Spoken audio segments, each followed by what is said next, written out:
This is Tuning Into Sci-Fi TV, the viewer's guide to genre television for the weeks of May 5th to May 16th, 2025. Welcome to the show, everyone. I'm Wendy Hembrock. I'm Brent Barrett. And I'm Kevin Batchelder. And welcome into Tuning Into Sci-Fi TV, where we talk about genre TV shows every week or so. We're also talking live once in a while. You'll see one of those in our feed recently. So we're happy to have you here. If you want to know when we might, at the last minute, be doing a TIST live show, make sure you're subscribed to our Discord channel so that you can join. And also, that'll probably be the first place to see that news as well. Like I said, we just did one and it was a ton of fun. Yeah, a lot of fun. I enjoy the section at the end when Kevin and Wendy and I will pick something to talk about. And we did let the people who are there in the audience just ask us questions or talk about what they want to talk about. And we had a lot of great discussions about 90s shows and 70s shows and all sorts of stuff. It was a lot of fun. Yeah, it's wonderful getting the immediate feedback from an audience of you folks with questions or thoughts as like we say, we each pick like one topic that's hot on our mind that week. And also getting the audience members to chime in. It's just fun. Just a fun kind of shoot from the hip. And that's kind of why we don't plan them that far in advance. We see if we get some time and we kind of do it. So it's fun. And thanks to those folks who were there, as we've been trying this out and folks have been chiming in. It's good. And before we move on, I'll take this time to quickly say happy birthday to our editor extraordinaire, Brent. Yes, happy birthday, Brent. We appreciate you and all you do for us. And as Kevin was talking about our live show, one of the things that you get on the live show is us unedited. So You'll see us in the raw. Those who are hearing the playback get the benefit of Brent's magic to make us sound a lot better. I can only take out so much, though. I only take out the very beginning where we're fumbling around, but the mistakes in the middle, they're still there. So if you guys wanted to go check out our YouTube channel, it's on our feed. You'll see it up on the Discord. Cool. And now we're going to get over into the water cooler.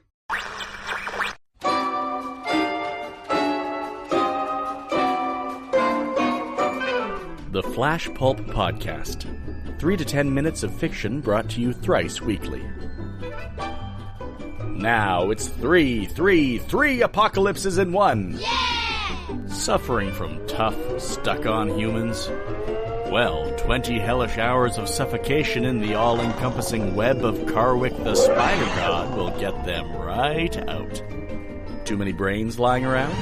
The ravenous mouths surrounding zombie-fighting Ruby will quickly clean those up. Nosy neighbors? Infect them with the murder plague. And watch as they dissolve into paranoid maniacs bent on the preemptive assassination of their friends and family. Why stop at one end of the world when you can have all three? You can find them all at flashpulp.com or search for them on iTunes.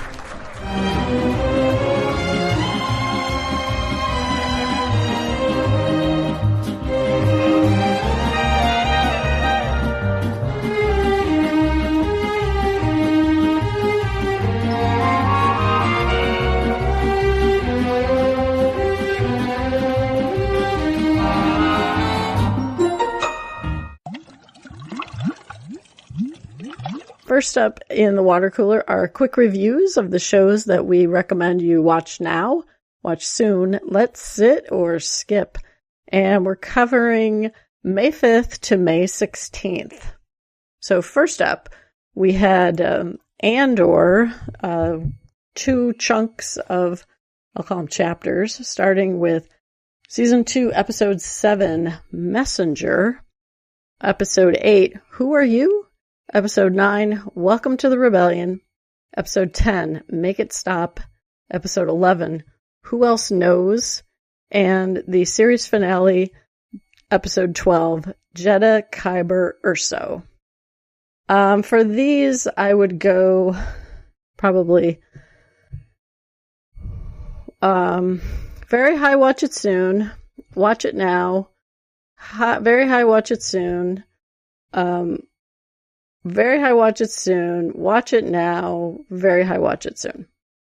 Ooh, interesting, because I thought they got a little bit better as they went along as well. I would start the first of these 6 with a let it sit again, just like I did for the other ones.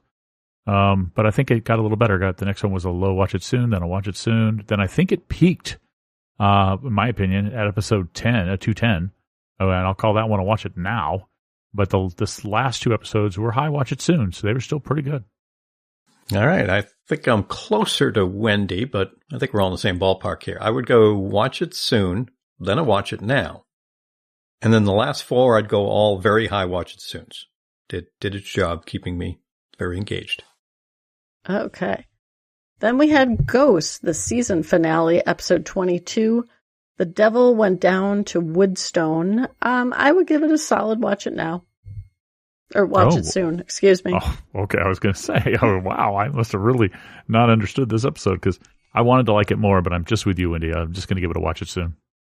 Yeah, I thought they had some fun with the season finale, so I'd say high watch it soon. Looking forward to where we're going to go beginning of next season. Yep, nice setup. We also had 2 episodes of Surreal Estate, season 3, episode 6, Battleground, and episode 7, A Slice of Afterlife. I have not seen either of these. I'm not watching.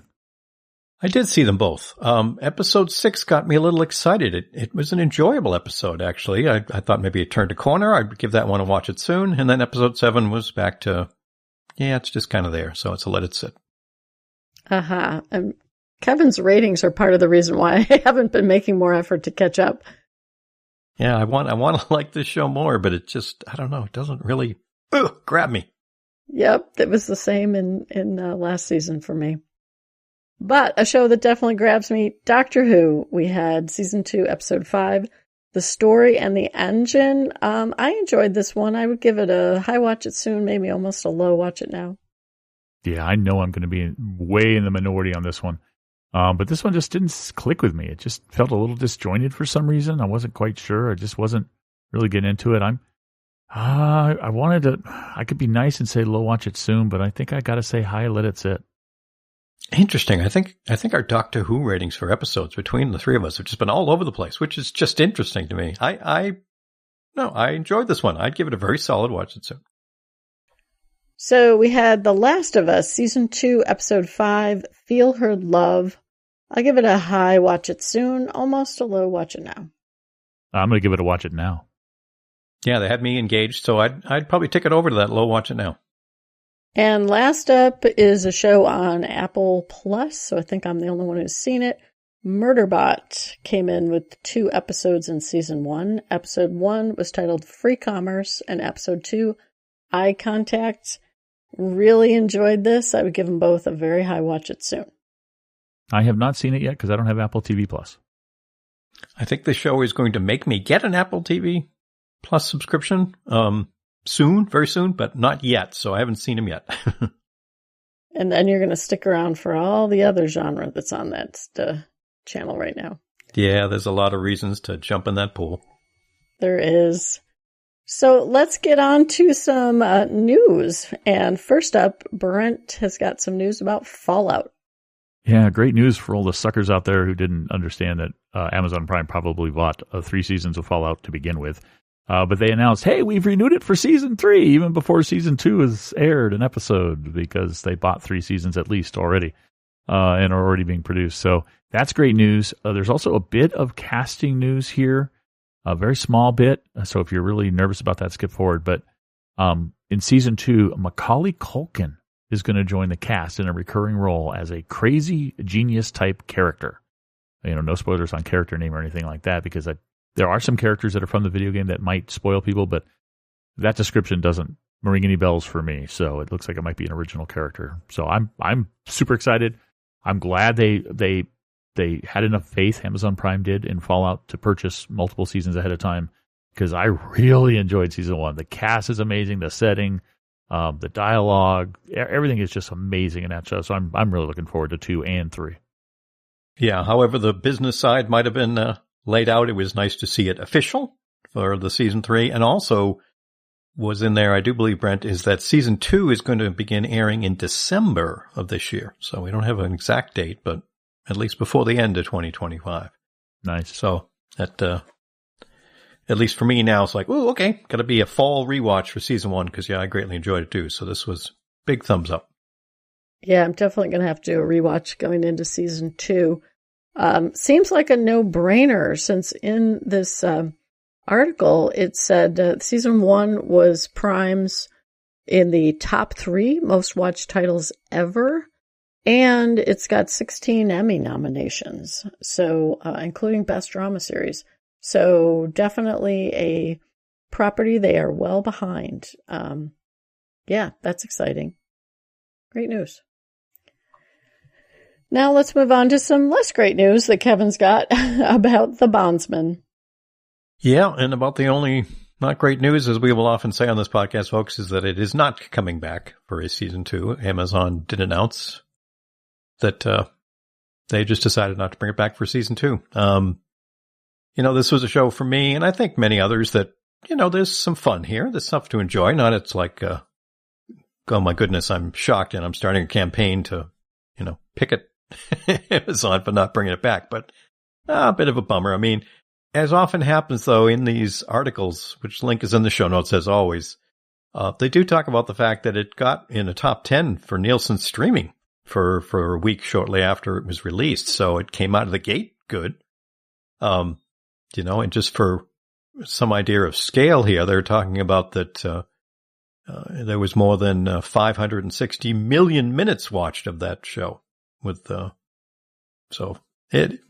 But again, I don't know, cost, whatever, they decided to pass. So all we get is that one season. So, and if you haven't seen it, I think we all mentioned here on the podcast, and Brandon can correct me, but we enjoyed it. It comes to a bit of a conclusion there. So it's not like you'll be left totally dangling. Yeah, it was enjoyable enough. I'm not surprised it's kind of a one and done, but hopefully people enjoyed what there was. And if you're looking for something, that is small in terms of time commitment, it's a good candidate. I know Kevin never said the title once, and I'm not 100% sure we've ever said we're talking about The Bondsman, guys. Kevin just kept saying the show. We are talking about The Bondsman, the Kevin Bacon show that was on Amazon Prime that had very, very little advance notice for us. We kind of just stumbled upon it and watched it. And so I think that this is an answer to their question, to Amazon's question of, can we cast a big-name star in a show and give it absolutely no promotion, and will it succeed? And I think the answer is no. They still need to promote it. They still need to let people know it's out there. And so apparently it wasn't enough, which is sad. Yeah, and that's an excellent point. I do believe Wendy mentioned the name, but you folks who have been listening will know whether or not I'm right or wrong there.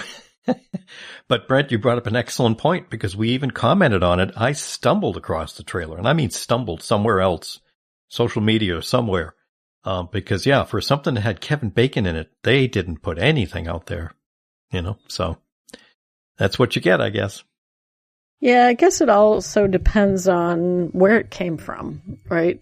We know that Kevin Bacon was one of the producers behind this, and maybe they were trying to find the lower floor for what's the minimum amount of advertising we need to do for something that maybe we're not invested in because it just came to us from someplace else, and maybe they have their answer now. Got to do a little bit more than they did. So let's move on to a property that's definitely got some commitment. Star Trek Strange New Worlds.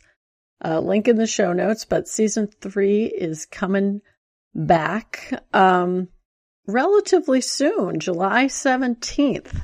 And we're going to get a double episode premiere. That's a Thursday night. And we'll get new episodes on Thursday nights, which I believe is the same airing day of the week we had last time. So that's all very nice news to hear. Yeah, it's coming in July. I think the folks at Trek Culture patted themselves on the back because they predicted that with the knowledge of Discovery's final season, it premiered at a festival, just like the final, or this season, probably not final. Don't say that word, Brent. Don't jinx it. This season of Star Trek Strange New Worlds is premiering at a festival. The Discovery season premiered for everybody else a month later. And so they predicted, well, Strange New Worlds is going to be in June at the festival premiere, world premiere. Probably in July sometime it's going to premiere for the rest of us. And sure enough, that's when it's happening. So at least it's not too far away. I'm just really excited to get back to this crew. I really enjoy the feel of the show and the crew and everything that they've been doing with it. Like I said before with the trailers and teasers, I'm just a little nervous that they're going to go crazy and every other episode is going to be some kind of a wacky experiment in format. I don't want that. I want Star Trek. Give me Star Trek, please. Yeah, I think some of my general comments, social media, and our Discord were, I wish it was a little sooner, but it's a date. July 17th. It gives me maybe a little more time to do some rewatching before it's back. So that's in and of itself fine. But again, solid that we got a date. And, Thursdays is a nice way to be watching it throughout, all the remainder of the summer, July, August into September there by the time we get the whole season put out there. So bring it on. Yeah, I remember we talked about possible dates when we shared about it being premiered at the Tribeca Film Festival. So this is good news to me. I have things to look forward to for the summer, and we'll be talking about some other dates throughout the show as well. So there's lots to look forward to that's coming relatively soon in the summer. Yeah, the way they're staggering these things out. I mean, we're going to have Wednesday in October or something like that. September, I remember when it was after that. So we're getting a nice steady progression of new shows. I like it. Yeah, and another new show that's coming soon is Alien Earth, and Brent's got some news about that. Yeah, after more than 4 years, because they first announced, Disney did, Alien Earth back in December of 2020. But we finally know, after seeing some teasers, when it's going to actually premiere.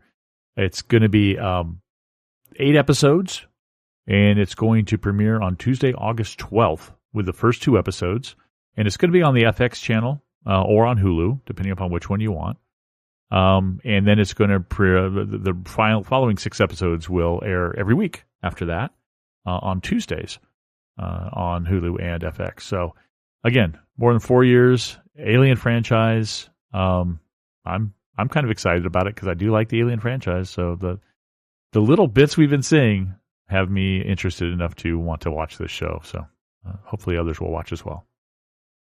Yeah, I still got this little concern in the back of my mind because they haven't given us, I won't say a real teaser or trailer. They have, but they've all been just from the creature's point of view so far. I want to see some of the actors in action on this. So, but yes, it's Alien. We've got some interest. Great to have a date, August there. So please, FX/Hulu, drop us a trailer, would you please? I hear you on that, because when we got that last one, that was one of my comments was, we got the goo effects of Alien, but what else do we have? This article in this week's episode, though, was nice for me to see because I completely forgot that Timothy Olyphant was in the show, and he's always a draw for me. So my enthusiasm went way up when I remembered that he's part of the main cast. So bring it on. A proper trailer would be very appreciated, though. Who needs more than goo, gore, and aliens, though? I mean, come on, it's an Alien franchise. That's all you need. No, as you said, Wendy, I know his name has been attached, so that's why I want to kind of see him. But just to follow what you said, Brent, and I'm sorry, maybe it's all the years of other things, but it's like, just don't F this up, folks. It's Alien. You got some decent actors. Come on, just make it worthwhile.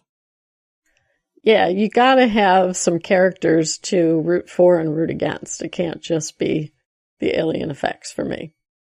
So let's move on to some info we've got out of the brand new, old again, HBO Max. Kevin's got some news about Peacemaker. Yes, I do. And we didn't put it as a news story because kind of like, I think every genre person on the planet knew that eventually Max would go back to being called HBO Max, which has been announced. But as far as content on HBO Max, doing air quotes, folks, we got a teaser trailer for Peacemaker season 2. So, they call it a teaser, but it's close to 2 minutes worth of content. Great to see John Cena back in the role. We've got another motley crew that'll be involved with him again. We've got a date of August 21st, which is great to see. It's been several years since season 1, but this was definitely, for me anyway, a surprise hit in the sense that I'm not sure if this will work, and it totally did. So take a look. Good to see, that And I'm smiling in the sense that, it's not going to be right down the middle when it comes to what's going to happen on this show, and how crazy they can be. So, and we're kind of touching on it. If you can't tell, we got a lot of good content coming June, July, August, September. We do. And this is one that really had dropped to not just the back burner, but kind of off the counter for me. So this was nice to see. And it reminded me, it's like, oh yeah, this show, it had real pathos to it. It also had really absurd things. It had, slapstick kind of humor. It was all over the place. And John Cena was really great in it. So, this is also nice to have, our summer is filling out quite nicely. Yeah. And I love in this teaser, James Gunn is making it clear, that he's tying, Peacemaker into his new DCU.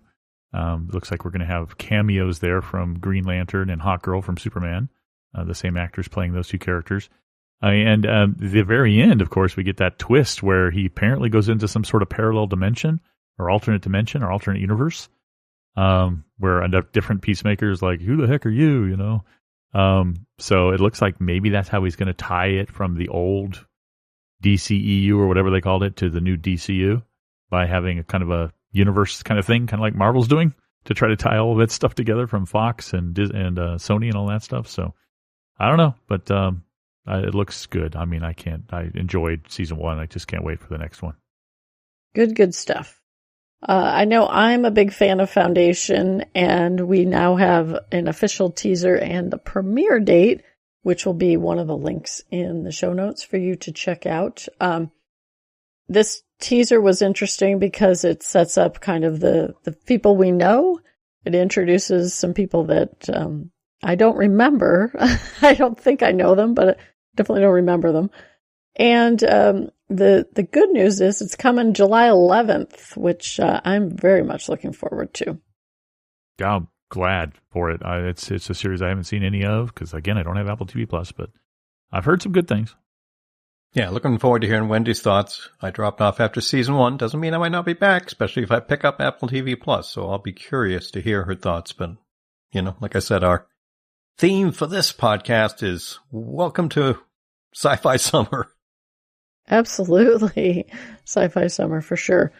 So hopefully some listeners maybe send in some feedback and encouragement for Kevin to try to jump back on the Foundation train. I thought season 2 was very much improved over season 1. Season 1 had to do a lot of setting up the air quotes foundation, the basic framework for the show, it's complicated for sure. And now we're going to move on to something that may be complicated or not. Brent's got some news about Buffy the Vampire Slayer. Yeah, I'm so happy I stole this from Kevin in the live show, and I'm stealing it from him in the podcast, too. But Drats. We have some news about a Buffy the Vampire Slayer reboot/revival. I guess revival might be a better way of referring to it, since it looks like it's going to continue on from after the finale of the series, seemingly in the same continuity. But Variety and social media gave us a great glimpse at some casting news, which is exciting to me. Ryan Kira Armstrong, who played in Star Wars Skeleton Crew on Disney. She played Fern, if you remember Fern, one of the lead, probably the more alpha female lead, or even alpha period of the group of kids in that show. She has been cast to play with Sarah Michelle Gellar, who's going to be recurring as Buffy Summers in this new revival series. And the interesting thing about that is that Ryan, if the time since the series ended is the same as our time, they aren't like making Buffy younger or something.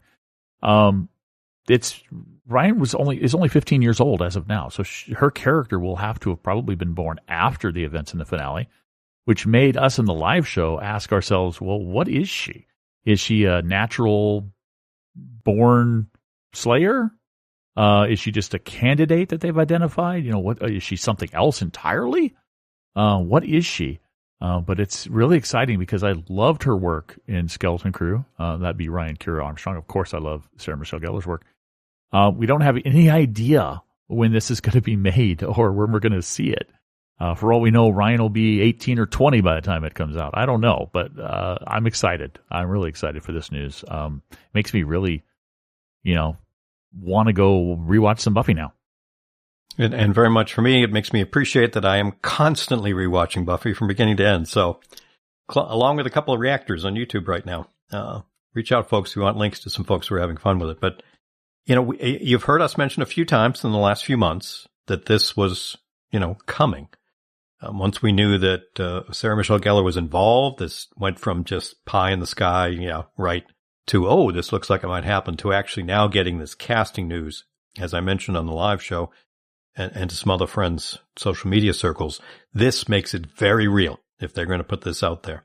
And this is also precious because follow the link in the show notes if you haven't seen it yet, folks. But included in here is a link to, I'm not sure if it's Sarah Michelle Gellar's Facebook or Instagram, but she recorded what looks like to be the Zoom call with her to basically tell her she got the part, and it's priceless. Absolutely priceless to see that, because her dad's there as well, and he's an actor. So great stuff there. So, let the theories and the speculation begin. I know for those of you who are also DragonCon attendees, I've been talking to Carol Malcolm, the head of the Urban Fantasy track already. We're going to be having a speculation panel to kind of think what might be coming, depending on what news comes in the next couple of months before con. So, yeah, this is, beyond exciting. Yeah, it's very cool. Great choice for what I'm assuming is going to be one of the central lead characters. And the thing, I didn't watch the video of Sarah Gellar, but I read her comments when she was talking about doing the auditions and how she said that she was her first choice. She really was impressed by her at such a young age, what she could do, and also that she just lights up the room when she comes in. So I have to think that Sarah Gellar putting stuff on her social media means that things are going to keep chugging along. Who knows what pace they'll chug along, but definitely sounds like the train is leaving the station at least, which is very exciting. Yeah, that video was amazing. And when she called her dad over, because Sarah Michelle Gellar wanted to say, see her dad.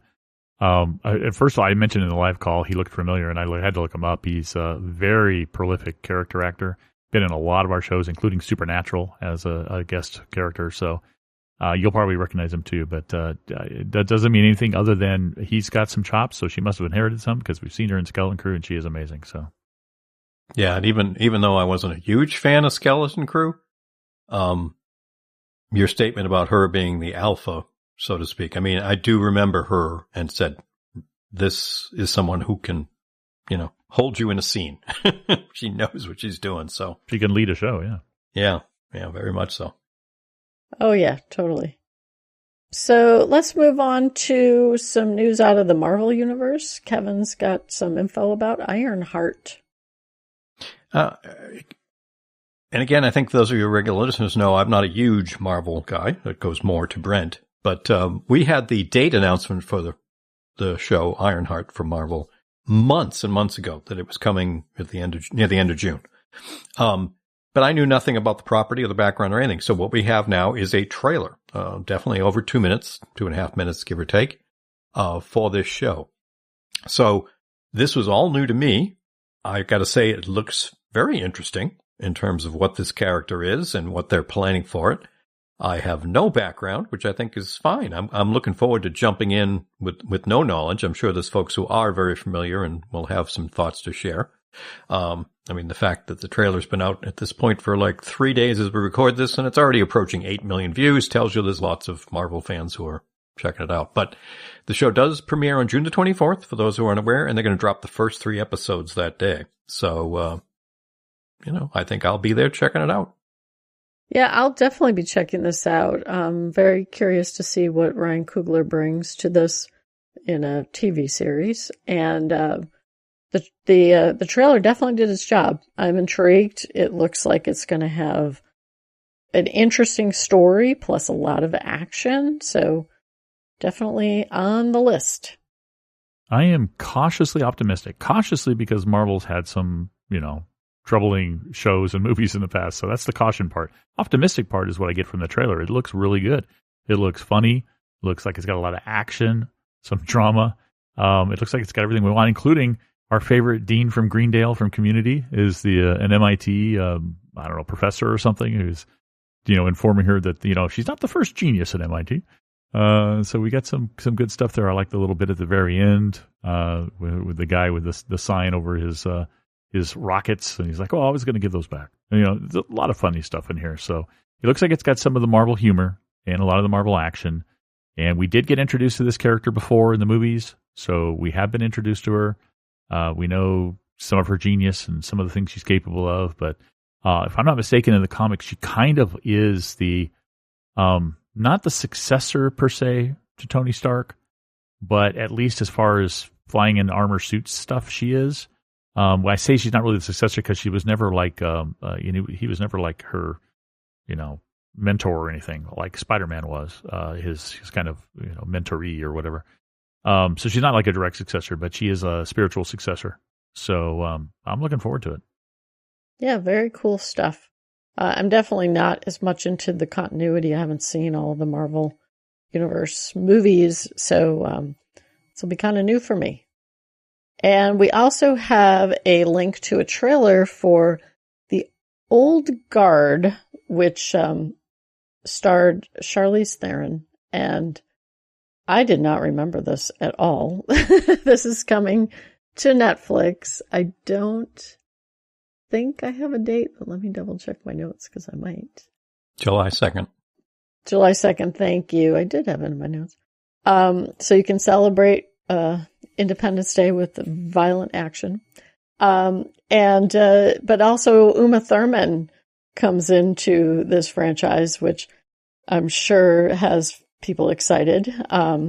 Definitely check it out if you're want to see and get excited about this. Yeah, I did remember this when it was mentioned. I did vaguely, and then when I saw the trailer, I'm like, oh yeah, I remember this, the original movie. Pretty cool movie. And I'm really bad with faces apparently, because when Uma Thurman showed up on screen, I didn't recognize her the first time, and then it took Kevin pointing it out in his reaction to the trailer for me to go, oh yeah, that's Uma Thurman. Oh yeah, of course, it looks just like her. I'm just horrible with faces, I guess.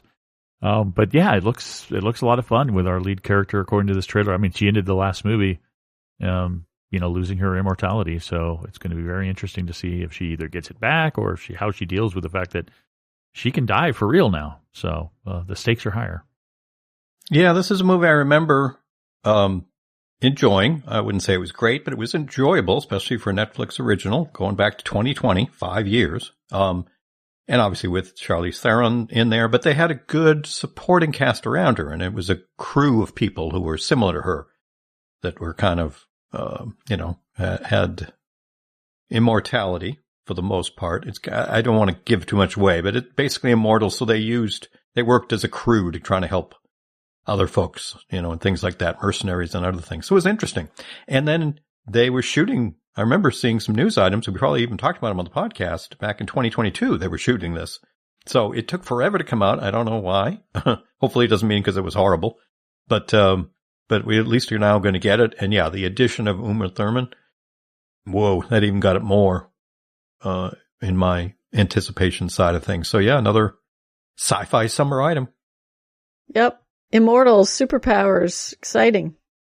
And, we also have another franchise that we've always enjoyed, which Brent is going to talk about some news for The Librarians. Yeah, The Librarians, the next chapter. We've talked about it before on the podcast. It's coming now. We have a date, May 25th on TNT. And what we got here is a sneak peek, which shows all the characters in action, basically.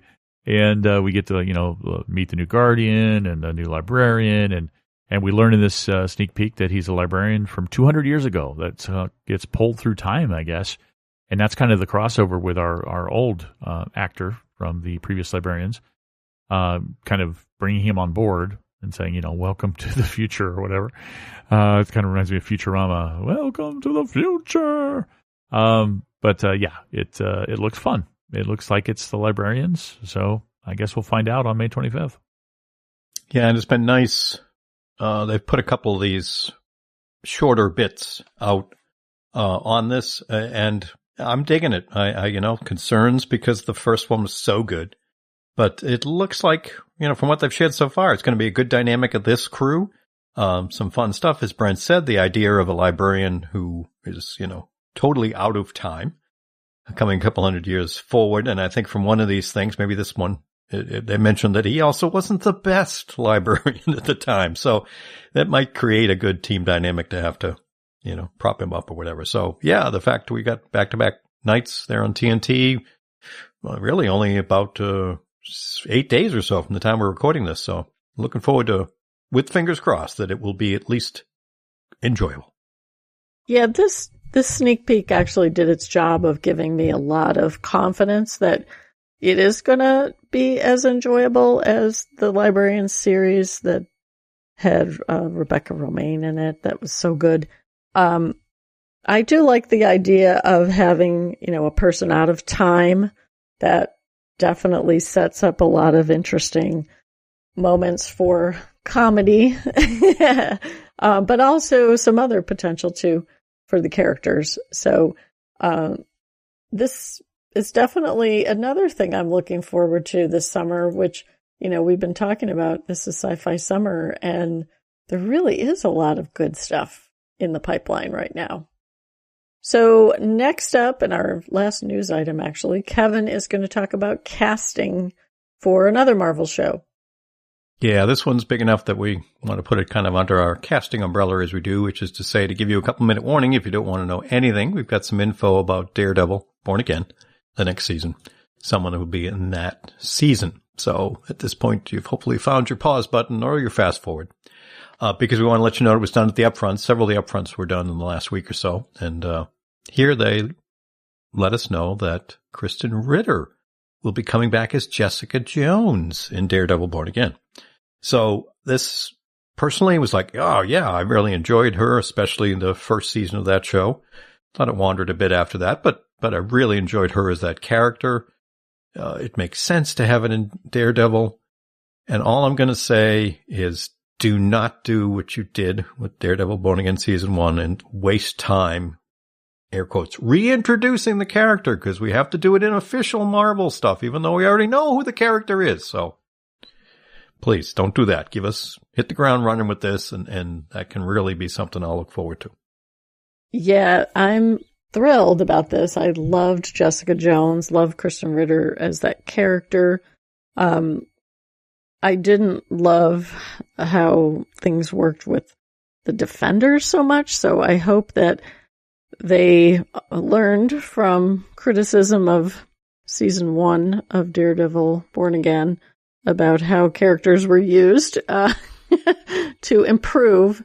I completely agree, Kevin. I don't want a retread of what we learned about Jessica Jones in the past. They can just team up and work together, and I think the audience can follow along just fine. But good news, I think.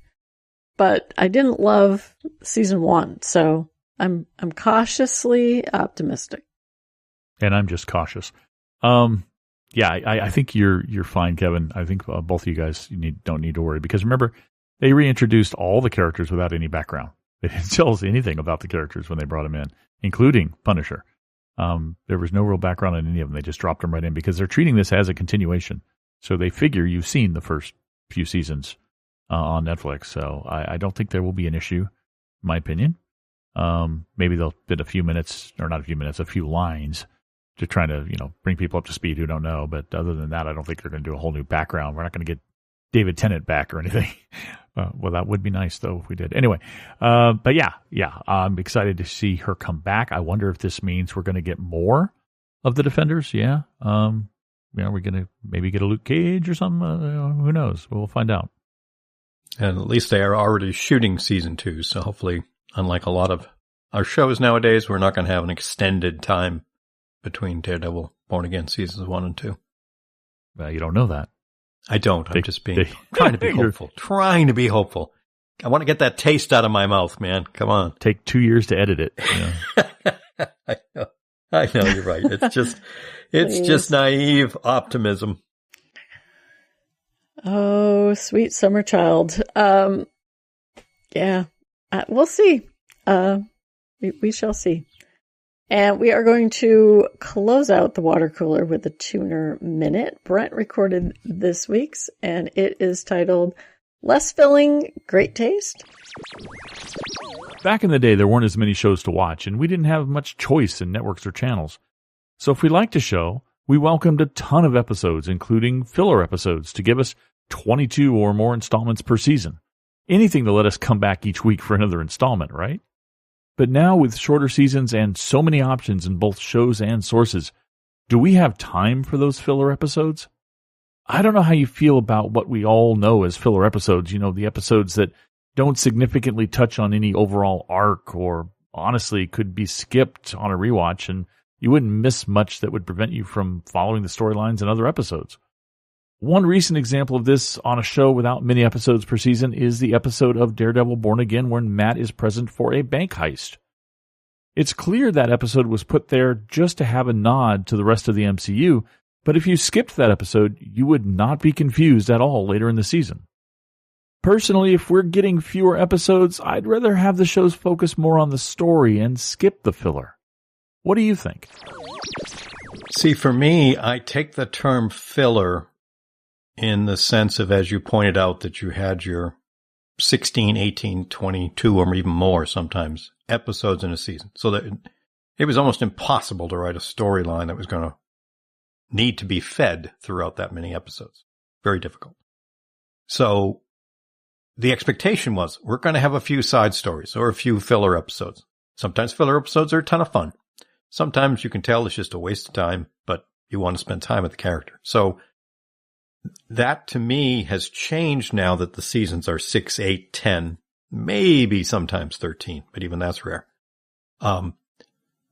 So even if I have a show that isn't doing a long arc or an arc over that entire season, I don't look at any of them as filler. Even if you've got something that's more anthology or more standalone episode, I wouldn't think of it as filler.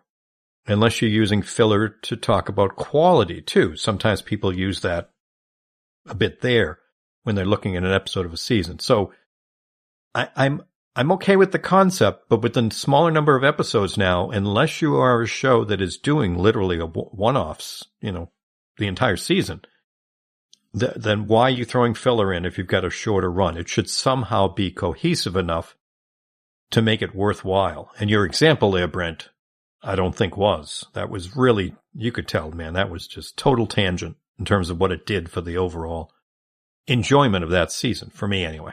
So, if it's characters I love, then I'm not even going to think of things as filler. I mean, Buffy is a great example. There are some episodes in there, but those are 22-episode seasons. It's just more time with the characters I love. Was it great? Did it help with the big bad for that year? Maybe not, but it wasn't really filler. It was just time with the characters I love. Yeah, I think I'm kind of with you a little bit, Kevin, because I thought about a couple of episodes. Brent mentioned the one from Daredevil, and I was actually thinking about The Last of Us in season 1. It had what was essentially a one-off episode about two characters who eventually were something they did was going to impact our main characters. And I'm not going to go into a lot of spoilers, but it was wonderful performances. It was wonderful characters. And I'm glad to have watched that. And I was also actually thinking about The Walking Dead, because there was this one episode where we were in a town, and I can't remember it because it was so far back, but it was all about this guy's life when the outbreak had originally occurred. And at the time, we probably were never going to see him again. He ended up becoming a recurring character, though. And maybe he became a recurring character because of the strength of that standalone episode. So it's all about what they chose to do in that one-off or that standalone. If it's going to just be, let's make an homage to something, those I definitely don't need. But if it actually is with the characters who are important to the audience, then I'm okay with it. However, that doesn't let you off the hook, showrunners, to be telling an overall story and appropriately balancing the time propelling the overall story versus, I'll call them side paths to explore, maybe less invested characters for me, or rabbit holes, I'll just say, because they could. I'm kind of torn on filler episodes as well. I think you two have described you're a little torn too, depending upon the type of filler. But one thing that strikes me is showrunners are still going to be showrunners, right? When they had 22 episodes, because we did start the concept of overall season arcs back when we had 22 episode seasons of shows. If they had an arc, Agents of S.H.I.E.L.D. is another example. If they had an arc, they would map it out back then and say, okay, we've got these plot points, and theoretically they could do it in like half the episodes. And instead they kind of stretch some of the stuff out, they throw in some fillers, and then they end with where they wanted to end. They're doing that with the smaller episode seasons too, and it's driving me nuts. It's like you've got 8 episodes of a season, but you've written down plot and story that could take 5 episodes. You could tell it in 5 episodes. So you kind of stretch it out a little, throw in a little bit of filler here. Stop doing that. Just give us some more meat in the story. But I am torn because I think back to like Doctor Who, the episode Blink. That was a filler episode. The Doctor was barely in it. I don't want to ever skip that on a rewatch. I love that episode. It's fundamental. It's like cultural for Doctor Who. But that bank episode in Daredevil, it was fun, but not really part of the overall story. And honestly, I'm never going to rewatch Daredevil, Born Again. But if I did, it's one I could theoretically skip, right? I can think back to a number of Star Trek, Next Generation, DS9, Voyager, even Enterprise. Definitely Discovery shows episodes that I could miss. I could skip. I literally could skip. In fact, I've done rewatches of Voyager and Enterprise, and I have skipped some because I'm like, there's nothing really important happens in that one. It's not that, not that great. I didn't really love it. Hey, we can even go back to our favorite, Jeremiah Crichton from Farscape. A lot of Farscape fans, if you're not the uber fan who has to watch every single thing, can skip that one because it doesn't have much in it. In fact, a couple of episodes from season 1 don't have much in them, but that's definitely one of them. But I'm torn, because to me, I guess I'd rather focus on the story instead of making the story so sparse that you have room for this stuff for a season. But also some of the standalones, the fillers, have been really good in some shows. So I kind of don't want to miss that. So it's a hard question to answer. I'd just be really curious what other people think. So thank you guys for giving answers. Yeah, and see, the thing that's interesting to me, that episode you mentioned, Wendy, for The Last of Us, and I'm trying to think on some of the other shows, again, I won't get spoilery, is some of these shows when they have to establish their universe, especially in potentially season 1s, sometimes these detours can still be feeding the story. Like the one in The Last of Us, I think that was an example. I mean, you've got a universe you're setting up that, you try to think about, if I was in that universe, I mean, how would people be dealing with things? And that was a great example, along with just brilliant writing and acting too. But you're also interested in, oh, crap, yeah, what if this situation transpired? How would characters or even myself deal with it? And that's why the one I think you're pointing out with The Walking Dead kind of worked too. But it's if you've got something that's totally established, and maybe this is just me talking in a circle, then that filler oftentimes won't be as enjoyable, especially the second time around. Because like you're pointing out, Brent, once you've watched a show and it, that there's ones that maybe don't suit a rewatch to be able to feed the bigger story if that's what you're most interested in. If you just love spending time with those characters, there are no filler episodes in the sense, really, because you just want to go back to them all over again. So I guess that, that kind of creates this scenario where, in some cases you might be okay and other ones you're not, even if the quality of the content is still pretty good.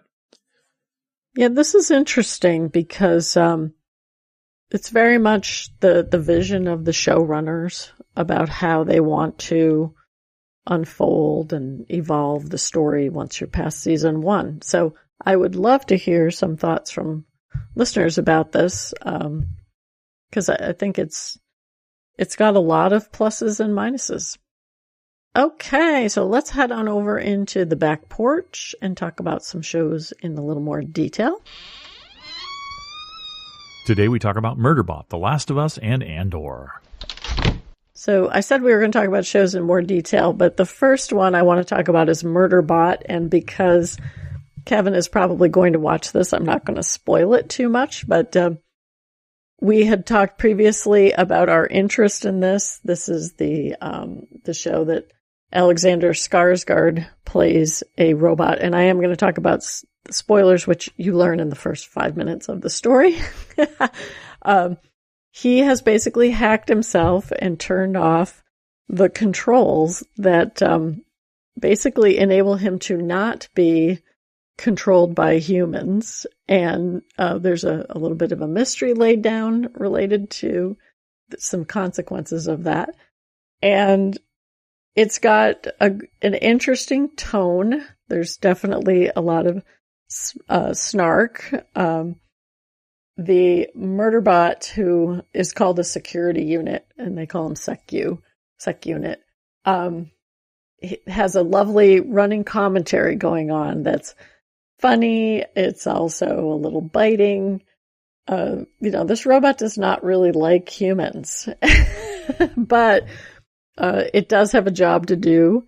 It's very interesting. It reminded me in a lot of ways of Beacon 23's take on, their artificial life forms and their functions with humans, because I think you could think that this Murderbot has some personality, if not mental health issues. But I'm not going to say a lot about it. First 2 episodes, it's also not very long. Both of the episodes came in under 30 minutes. So very enjoyable. I believe there's going to be 10 episodes.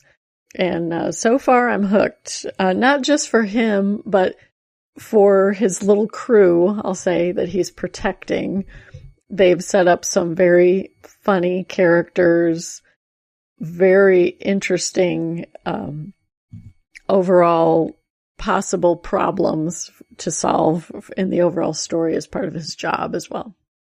I'm intrigued by this show. So, Wendy, I have to ask you, what's the tonal balance? I mean, you said there's a lot of funny stuff. Is it mostly comedy? Is there comedy with mix of drama like MASH? Is it mostly drama with some comedy like MASH? I take it there's some action in here too. So what's kind of the tonal balance of this show? I would say it's not a comedy flat out. There's a lot of, I'll call it interpersonal humor, that comes out because of the nature of the characters. It's their character quirks that make them funny. There's a lot of awkward interactions that are funny. But it's not going for laughs, in particular. But there's also probably a menacing overall story happening. And I don't want to go into details, but there's gigantic creatures that they have to deal with.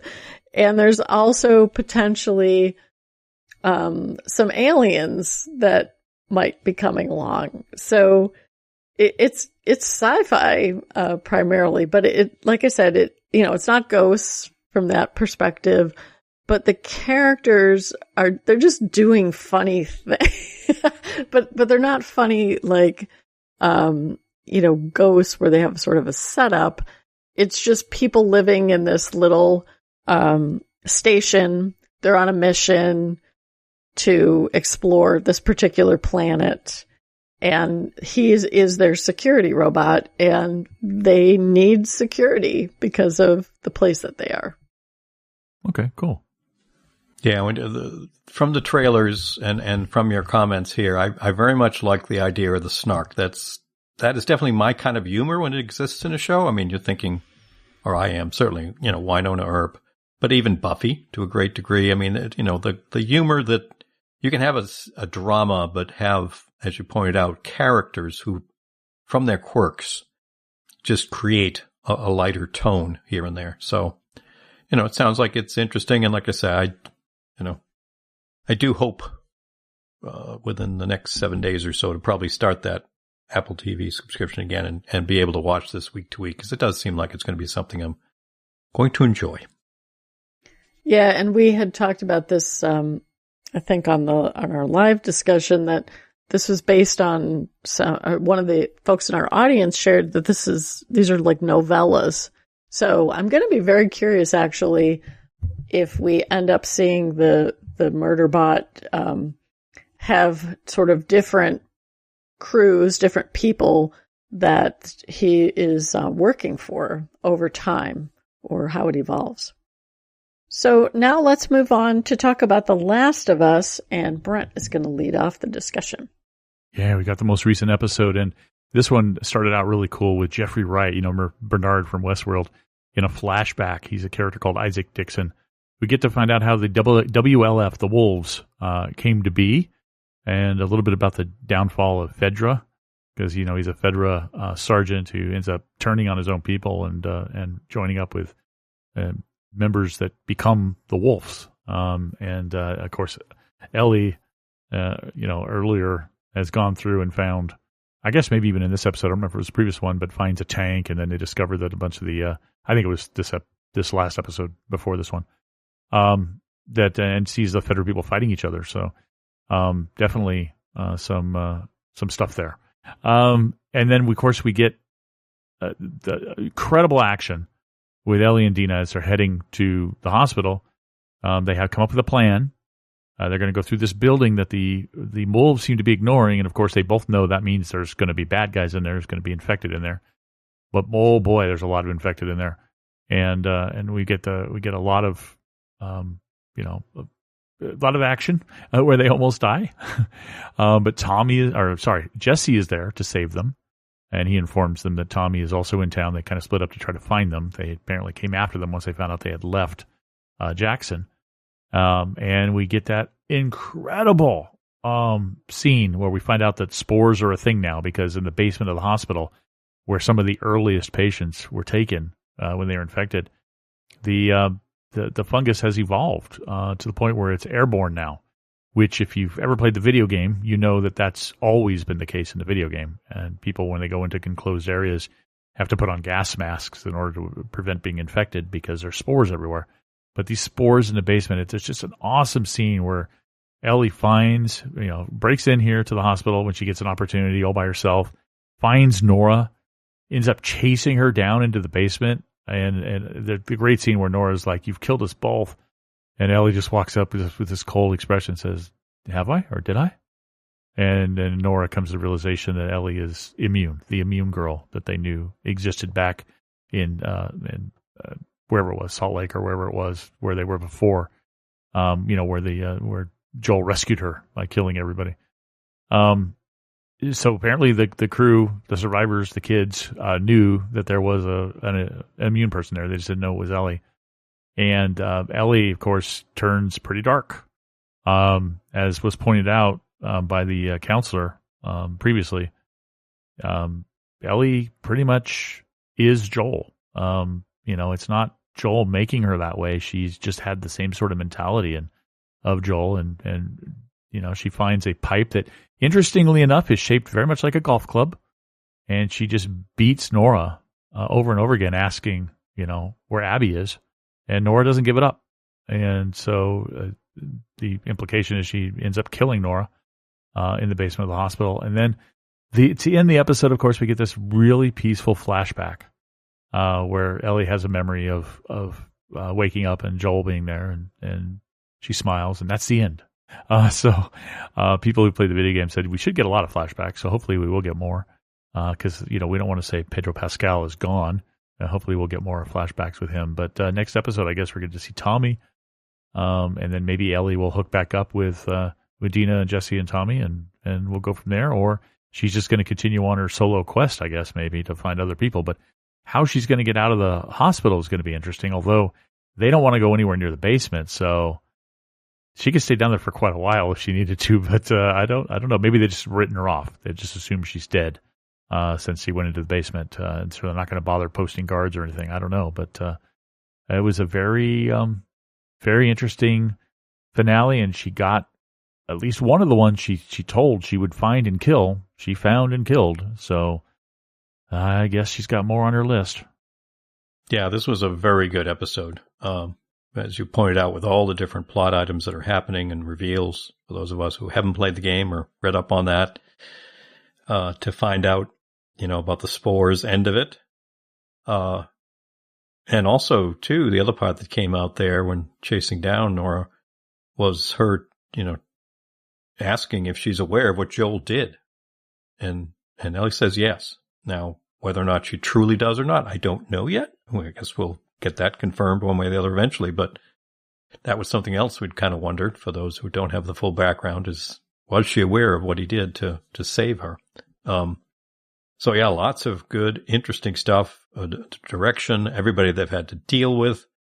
They've done a good job again with this episode of very much reminding us just how precarious simply trying to stay alive is, with all the different factions and things that can kill you off. So, well done episode, very enjoyable to watch, and just reminds me from a bummer point of view, there's only 2 more in the season. Yeah, it was a really good episode. Seeing what the cult people are doing when they're basically cutting out people's entrails or torture. I mean, they're just as bad as the wolves are in terms of how they deal with their quote enemies. When Dina and Ellie are in the first building and they think that there's just a couple of these crawler infecteds, and then they realize that there's even more strategy. There's like 10 or 11 of them. They're working together. That was really when, Ellie was sort of like, what have I done? What are we doing? And she does kind of pause in this episode to ask Dina, like, you don't need to be in this, especially because of her being pregnant. And we get Dina explaining her backstory about this isn't the first person I've killed, and her own guilt about how some of her family members perished. And that was really powerful because she was talking about, no matter what decision we make, it's the right decision. You can't second guess yourself in this kind of world where literally, life or death can happen at any moment. The hospital with the spores was really weird, especially the backstory about the hospital. The woman whose son was in that floor and had told her, you need to seal us in once, and then that it's kind of a ticking bomb, right? Your hospital's built on top of these floors of God knows what growing underneath it. So that was all very, very interesting. And you guys talked a little bit about Ellie's scene with Nora, which was a complete mirror of Abby killing Joel, really brutal. I was shocked, though, when she said she knew what Joel did. So I'm going to be very curious to see if we get a flashback of how she learned that in the past. I would really like that. After this episode, I was thinking about how the therapist had made a comment in one of the prior episodes about, she didn't really think Ellie, she thought Ellie was damaged at that point. And she's like, I don't really think she can change that much. So it's going to be interesting to see what lengths she goes and what pushes her there as we continue on. Yeah, that's the thing I mentioned. The therapist was saying mostly it's nature with her. She's just the same type of person that Joel was, which is can be very vicious and fighting if protecting someone they love, sort of person. And so she's got a question. She's going to go on. Bella Ramsey did such a great job on that moment you guys are talking about with the facial acting that I read this, and I may be totally wrong. Maybe we'll get a flashback, but I read it as way back at the end of season 1. We got that scene where she asked him, basically swear that you didn't, hurt them or whatever, or swear that the story you told me is true. And he said he swears, and there's this long pause where she's like, okay. I got the impression from her acting in the basement there when Nora told her what really happened that Ellie had always just assumed that happened, that she had concluded in her mind that she's seen what Joel could do, what Joel has done, and she just concluded that he lied to her and that he had done horrible things and killed people to get her out of there. And so when Nora told her, she's like, yeah, I knew. It wasn't that Joel ever told her. It's just that it was just confirmation of what she had always suspected. Yeah, that's where it's going to be interesting if we get a little more on that, because I can totally see that. And also the part of her, again, making an assumption that he had done something bad, if you will, or extreme. Shouldn't even call it bad, extreme. And her perception of what it might have been versus if he did share exactly what it turned out to be. Was that, in her mind, way worse or not as bad? Because as you pointed out, she and him are very similar people. Yeah, I would like to hear her talk about that, because in season 1, it was so key that he lied to her, to their relationship. And I want to hear, either in a flashback or hear her talking about it at some point, because that was so fundamental to her relationship to him that, in the end of season 1, when, her face acting is like she doesn't believe him. She thinks he's lying. I still want to hear or somehow see, how she processed that or not. Because Joel, based on his talk with the therapist, I don't think he did ever tell her, because he was so repressed about it talking to the therapist. But we'll see. Yeah. I think you're right. I think the therapist thing was a dead giveaway. He's never actually talked to her openly about it, because, all he could say is when she said, "Did you do something to her?" And he's like, "Yes." "Did you hurt her?" "No, I saved her." That whole thing kind of implies to me that he couldn't even face it in his own head. So I don't think he ever talked to her about it. Yeah, I just kind of want to know how she came to grips with it and was able to continue to have a relationship with him. By moving into the garage. Well, that seemed to be, more recent teen life, maybe. But who knows? Hopefully we'll get some flashbacks that fill in some of the gaps. But I'm a little worried, though, because we only got 2 episodes left. I'm not sure how many flashbacks I want. Oh, it's not. It's going to leave you on a cliffhanger. It doesn't have to be long. This will not be an end to a story, because people have said the season 2 and 3 are going to be based on the second game. So we know it's going to end kind of mid-story. Oh, no, I would expect this show to do that. I just mean we're really, I think, rolling in terms of playing it out, showing us all the different factions and so forth. It's just, I'd love more Pedro Pascal. My only concern is let's not do too much flashbacks at this point where we're at. My opinion, anyway. I have a strange suspicion the next episode, which will be tomorrow when we're recording this podcast, is going to be like 50% flashback. So get ready for it. Yeah, I had a hunch too. Thank you for confirming my concern. From the trailer we saw at the end of last episode, it sure looked that way. But we shall see soon enough. I didn't even see the trailer, so I didn't even see that. I'm just guessing based on the fact that it ended on a flashback, start of a flashback. We shall see. So I wanted to talk about Andor. We did talk about this a little bit on our live, but not into total spoilers. I'm just going to say the 3rd chapter was Gorman, the destruction of Gorman, and the battle that really solidifies some people's positions, particularly Mon Mothma and Cassian to a large extent. And then the last 3 were sort of the pivot towards the rebels and the rebellion that we see at the start of Rogue One, setting up the main plot of Rogue One. The battle in Gorman that episode was really well done.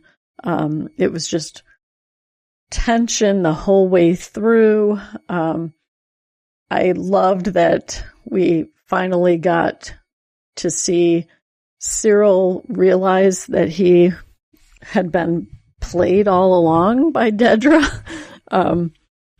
He was happy to be part of that. He thought he was, this patriot and in control of sort of the activities that were happening. And when he realizes he wasn't and almost chokes Dedra to confront her, that was a great scene.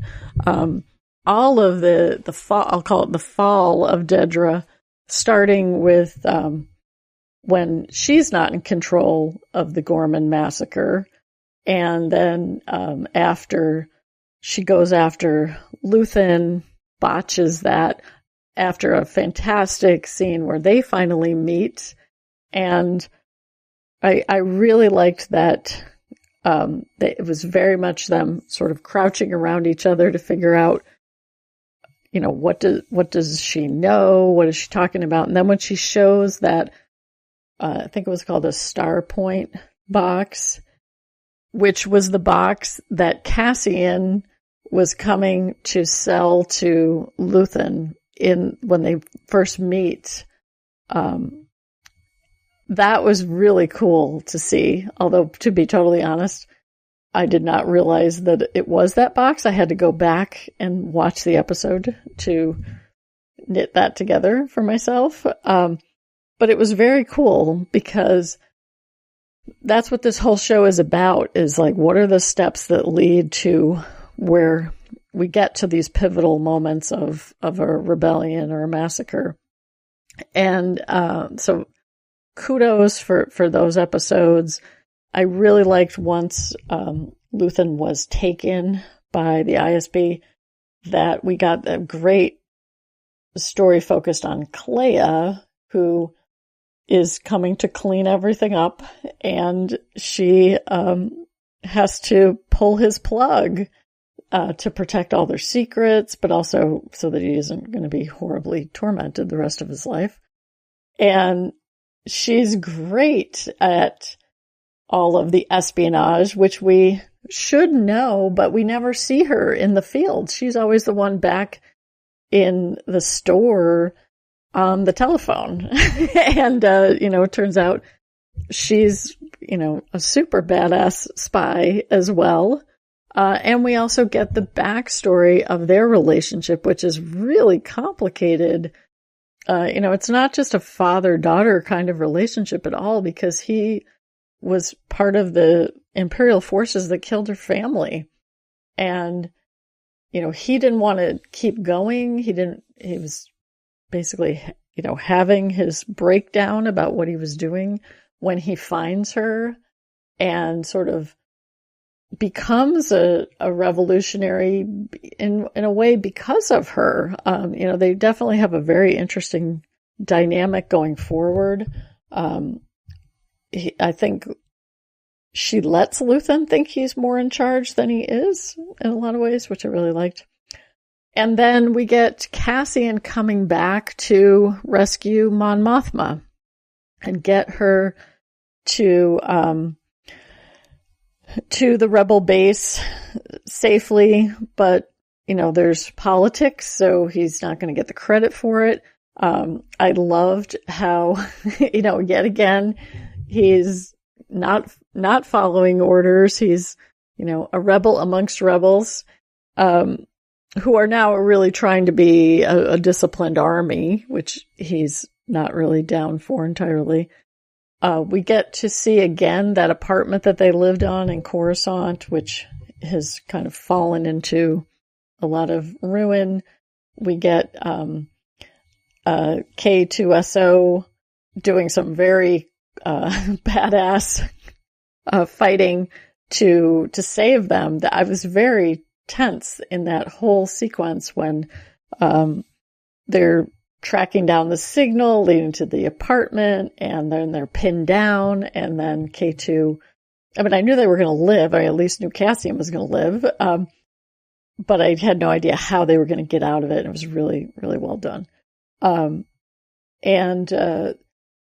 So overall, I was very satisfied with how they resolved a lot of the key story elements. I did think the final episode was a little bit of a letdown because it didn't really have a lot of action. You know, we get this message that comes from Luthen, and instead of, focusing on what's the mission, they're focusing on, well, we don't believe the intel kind of stuff. And that was a little bit less satisfying for me personally. We also have Bix departing, and there was one part of, and I can't remember which episode it was, I think it was the first one, The Messenger, where a Jedi kind of heals one of Cassian's wounds, but also talks about how he's important, all of his experiences are transforming him into something more, and he's very resistant to all those ideas. But Bix is very much like, you're important, and she leaves him because she thinks that he's so important to what needs to happen that, he's burnt out and wants to just leave, and it's because of her. So she leaves him so that he won't abandon the mission, which tracked for her character because she talked in prior episodes about we need to win. Like, she didn't really want to just try at this. It was very touching, though, when we learn in the final episode that there is a legacy for Cassian, who we already know his fate in Rogue One, but now we know that they had a child. So that was this little tiny bit of something positive and hopeful at the end, which I really appreciated. Yeah, I really appreciated that scene too, with Bix holding the baby. And poor Andor, never going to know, but then again, he's dying pretty soon anyway, because we already know that. And that's, of course, one of the problems with the final episode. You talked about it. It really had to kind of set all the chess pieces up exactly as they should be for the start of Rogue One, which is really what it focused on, I think. And, like closing down loose ends so that Rogue One can take place, since it was already in the can and we already knew what happened there. And of course, that led into episode 4, the very first Star Wars movie too. So I am, as many people have learned, because I've said it many times, not a huge fan of Andor as a series. I thought it's been mostly very slow, very boring. I did not enjoy much of season 1. Season 2 was looking to be the exact same until the final 3 episodes. The final 3 episodes, while they still didn't move super fast, held my interest, which most of the episodes of Andor just don't do. Most of the episodes of Andor, I'm just like bored watching them, and I kind of want to skip a little bit. The last 3 episodes, I was sitting there full attention on the edge of my seat. It, like I said, it was not going super fast, but I couldn't look away. I wanted to know what happened in the final 3 episodes. To my mind, and my quick review showed it, episode 10 is my absolute favorite episode of Andor, period. Season 1 and season 2. And I think it's because it involved 2 of my favorite characters, Clea and Luthen. I've never really attached myself to Cassian, to anybody else, to Bix or anybody. They just weren't very interesting to me. I think it's mostly, it might have, I don't know if it's mostly, but it might have something to do with the fact that we already know Andor's fate, already know Cassian's fate. So I guess I never really attached myself to the character. It's like, okay, well, we know what this character does. I don't really care. I'm guessing. That's why I didn't really hook on to him. But Clea and Luthen were brand new characters.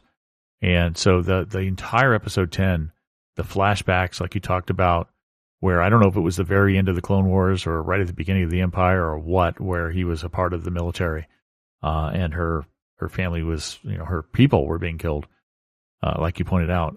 But watching her grow up with him and her clearly, even before she'd spent much time with him, totally had the brains that we see later. Being able to negotiate with that pawn shop and everything, even though Luthen couldn't, as she could.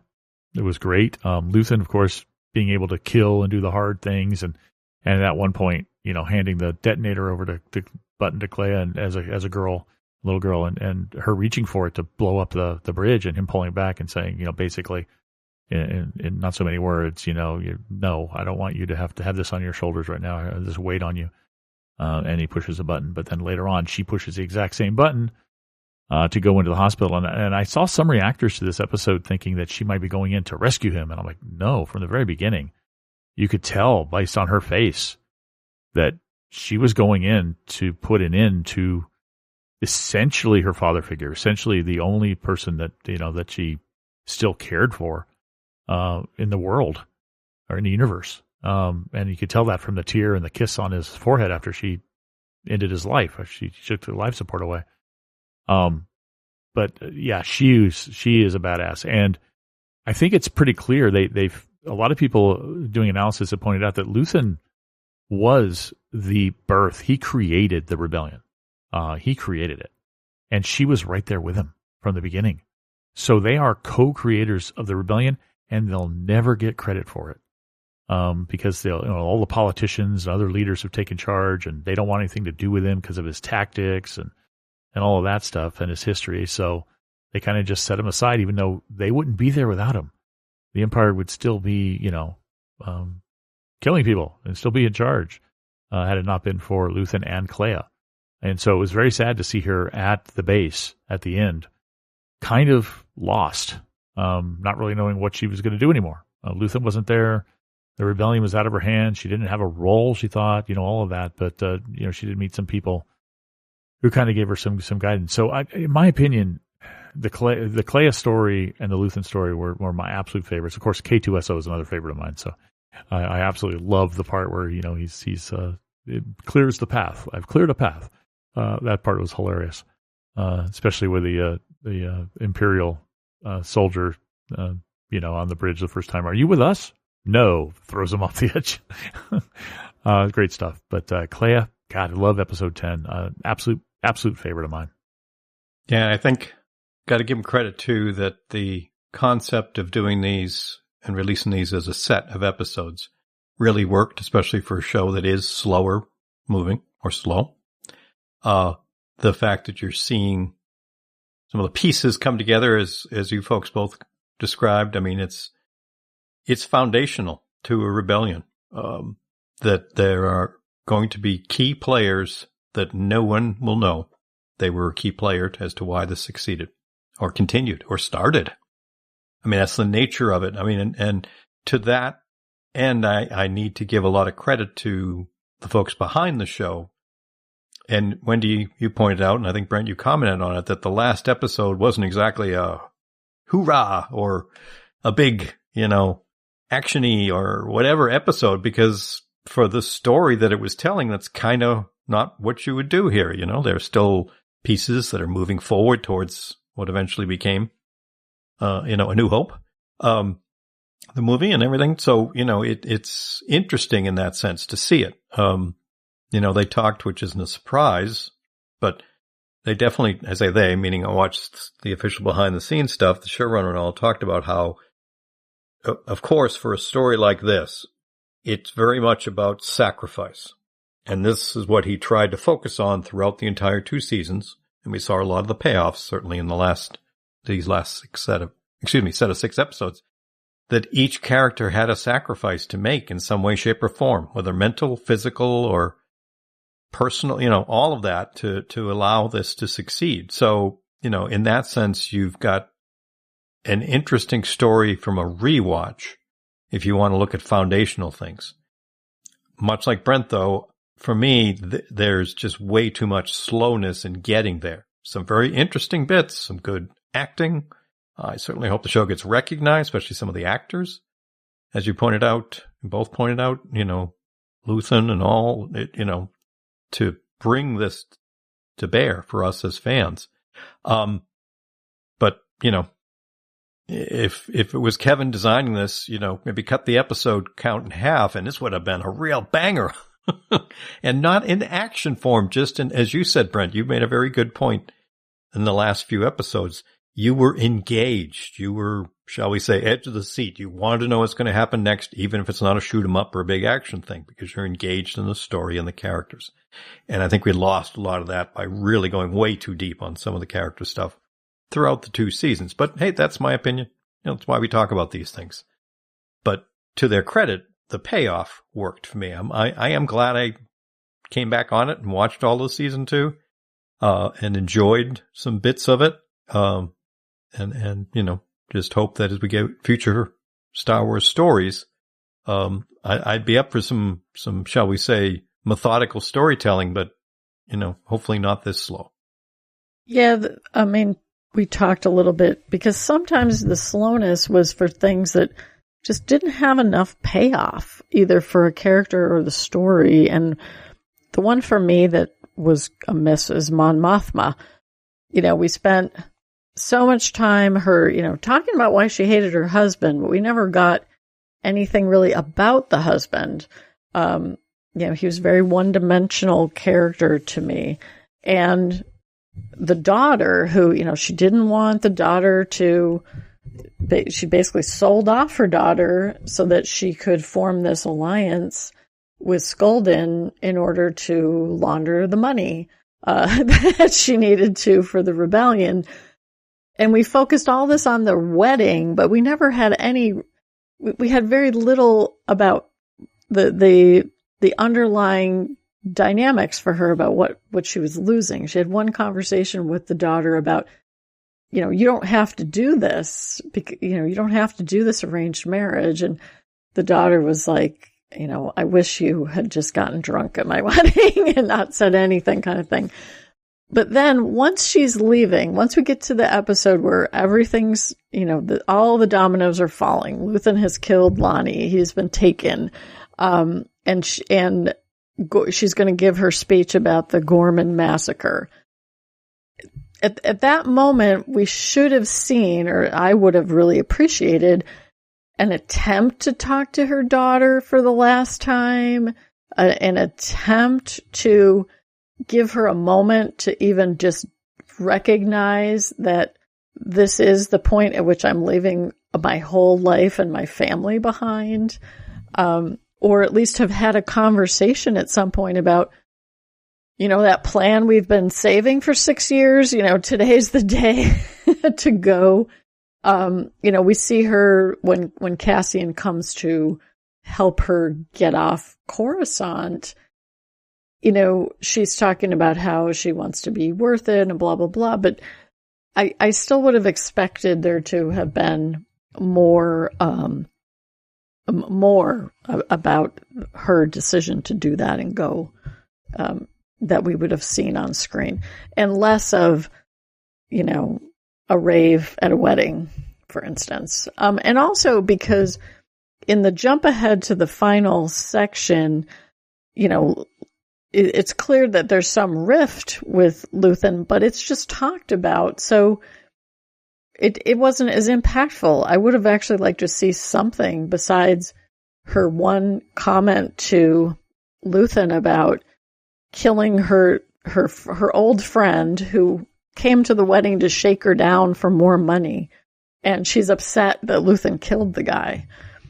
And it's like, at that point, that didn't make any sense to me that, she had been betrayed by this guy already.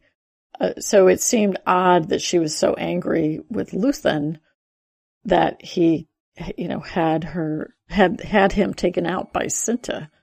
The angst with Saw Gerrera and the difficulties with him, I thought was much better established. So when Cassian shows up and he's like, I have this really important intel, they're getting all this pushback that it came from Luthen instead of the seriousness of where they were. So that was a little bit jarring to me, I would say.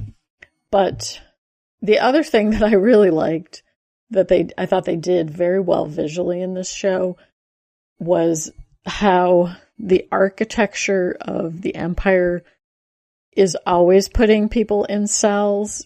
Cyril, Dedra, they're the places they lived when Cassian and Bix were on Coruscant. That apartment was very much like a cell. And then we see Dedra in the prison cell, just like Cassian had been in, and probably going to make parts for the Death Star as well. It was, to me, I thought that part was really, really well done. How, everyone who was, quote, loyal to the Empire in whatever way that they were, they're compromised in these cell-like structures as they go along. I really thought that visually this show just did some really, really cool things. Yeah, Dedra is probably my fourth favorite character, and I did enjoy her overall arc because what they did with her, first of all, she's responsible for a lot of fans to the show, a lot of viewers of the show, including myself, saying at some points we were rooting for the Empire because we like her so much. But the story of showing this incredibly loyal Imperial soldier is what she was, right? She was so loyal to the Empire. She would do anything to preserve the Empire, to overturn, to expose the rebels, and to stop the rebellion. And yet, the irony, she ends up in prison because she cut corners and she stepped in people's little playgrounds and they didn't like it, so they put her in jail. But she's like the most loyal soldier they had, and they put her in jail. It just goes to show that the Empire could never survive anyway, because that's what they do with their loyal soldiers, is they turn on them. Yeah, fascists, everyone's just meat for the grinder. Yeah, everybody, there is no individual.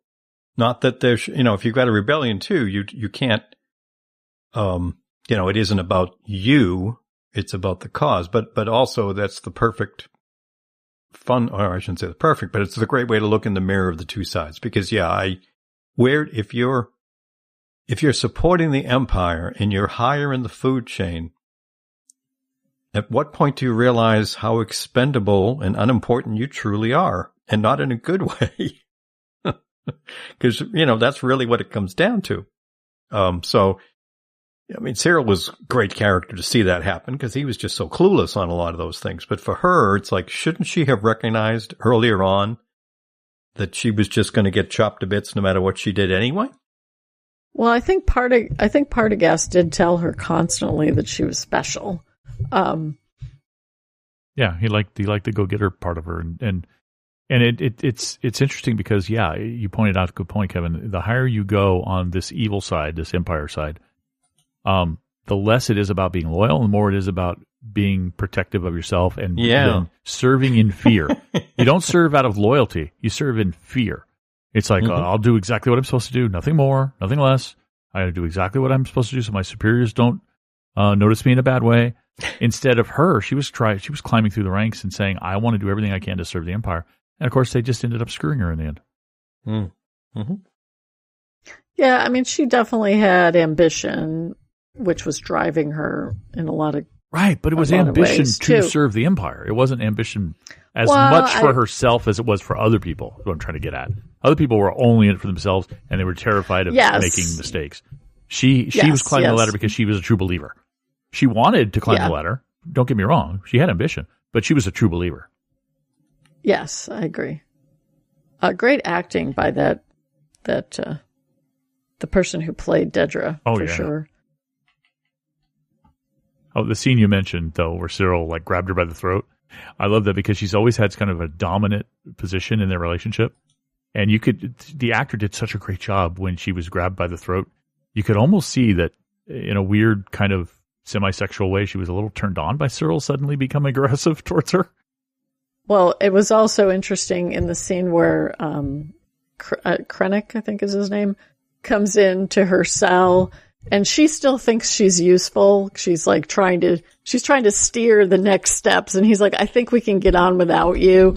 And when he puts his finger in the middle of her head, she's terrified. At that point, she's finally like, oh, I've really screwed up.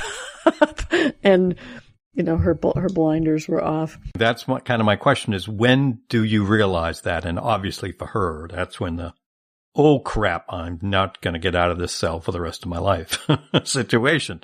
And even so, she still had to give some intel to, and I don't remember his name, the other guy who was being a little smarter about it, that got sent to try to find, when she was the one, if it was me, I'd be looking at old frequencies, So she still gave them information that did her no good. Because she was a true believer. Yes, she did. Well, she might have also thought that it might help her cause, because she wasn't dead. That was my surprise, was that they did put her in prison and they didn't execute her. Labor camp. They put her, they're making her do labor. She had a use still. Ah, that's a good point. The one other person we talked about, people who will never get credit, is Lonnie. Because Lonnie has, back in season 1, he was ready to get out at that point. And Luthen's like, oh no, you're way too valuable. You need to stay.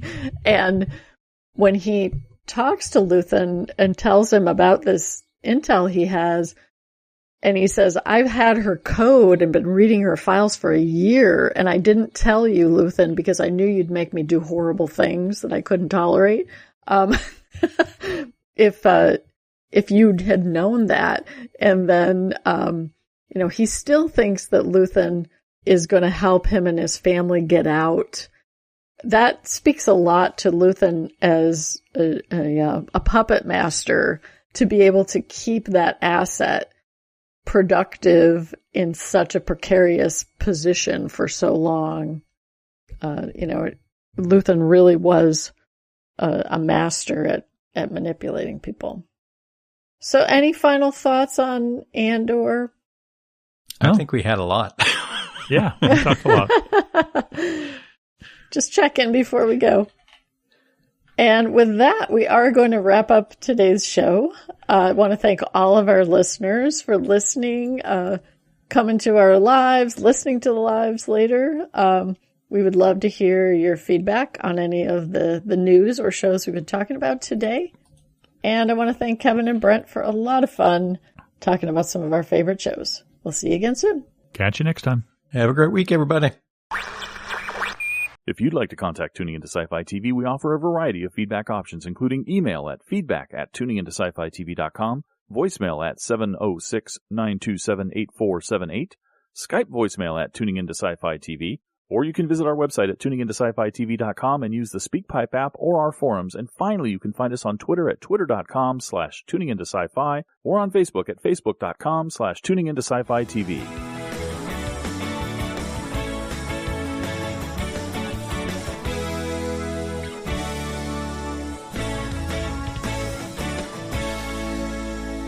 The theme music for Tuning Into Sci-Fi TV is by Beatnik Turtle, used with permission. You've been listening to Tuning Into Sci-Fi TV, episode 672, recorded May 17th, 2025.